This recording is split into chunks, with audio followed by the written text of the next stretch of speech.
The house that wasn't there yesterday. There was a new house on Poppy Lane. It wasn't there the day before, and no one saw it being built. It simply just was, slotted neatly between two old brick cottages.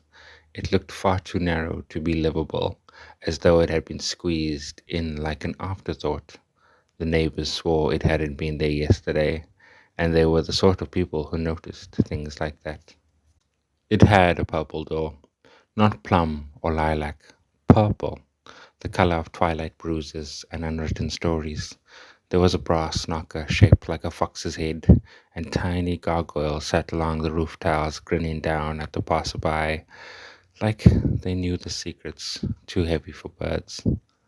11-year-old Nora Featherstone was the first to knock. She hadn't meant to. She only meant to touch the fox's cold brass nose.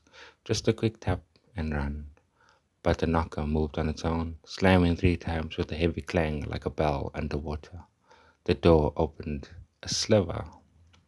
It smelled like cinnamon, burnt matches, and something older than dust. A voice like a kettle on low said, "Well, come on in then. I've been expecting tea." Nora stepped inside. The hallway was much longer than it should have been. The house was only a few feet wide on the outside, but inside it stretched on and on, twisting like a curled ribbon. The wallpaper was green and moved ever so slightly, like it was breathing. Paintings blinked as she walked past. In the parlor, a table was set for two. One cup held peppermint tea, the other was filled with something thick and red, steaming faintly. Across from her sat a woman with a teacup for a head, literally. Her face was porcelain with delicate rose patterns and a crack down one cheek. Steam curled out of the top of her skull, her voice like spoons clinging gently together. "So, you're the Wednesday girl," she said, stirring her brain tea absent-mindedly.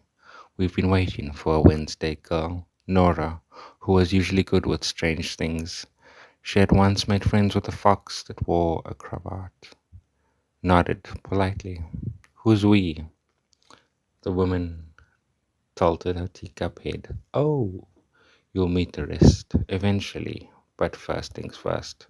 We need your story." "My what?" "Everyone who enters must trade a story. That's the rule." The woman held out a notebook with teeth and chatted eagerly. I don't have one." The teacup woman leaned closer. "Then one will be written for you." From that moment on, strange things began to follow Nora home. Her reflection no longer copied her exactly. It would blink when she didn't, or mouth silent words. She started dreaming of staircases that led into mouths. She once opened her wardrobe to find a hallway that wasn't hers, where someone with her name was singing backwards. And always, just out of sight, the purple doored house loomed. It didn't stay on Poppy Lane. Sometimes it was behind the post office. Sometimes it was tucked between trees in the park. Once it appeared in a grandma's rearview mirror, but it was always waiting. Every visit the teacup woman offered her tea and took a little more of her memory in exchange. A tiny trade. Nora didn't mind at first, until the day she forgot her own name. Of course, she ran. Out of the house, across the twisting hallway, through the blinking paintings, but the house turned with her. Doors opened into rooms that shouldn't exist, a spiral staircase made of bones, a corridor where all clocks ticked backwards, and somewhere in the distance the sound of pages turning. She found the door eventually, but it wouldn't open. On the other side of it, her own voice whispered, "You let me out, remember?" The teacup woman appeared behind her, cracked smiled wide.